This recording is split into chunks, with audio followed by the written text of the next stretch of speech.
এটা হচ্ছে গ্রামগঞ্জের পিঠা, ফুল পিঠা ভাজা হয়েছে।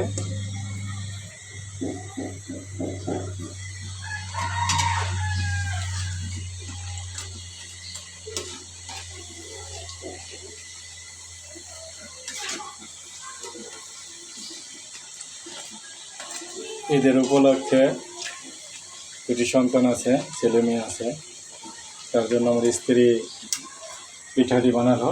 আমি বলতেছি যে আমি শিখে দিই। ঠিক আছে, তুমি পারবা? আমি হ্যাঁ পারবো, অবশ্যই পারবো। তার জন্য আমি একটু হেল্প করতেছি।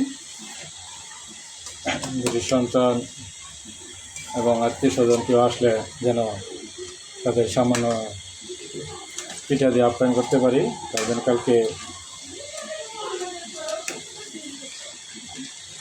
পিঠা গুঁড়ি ভেঙে ফাঁকি করে আনার পরে গুঁড়া করে আজকে পিঠা বানাচ্ছে। কটা বেজে পাইছি।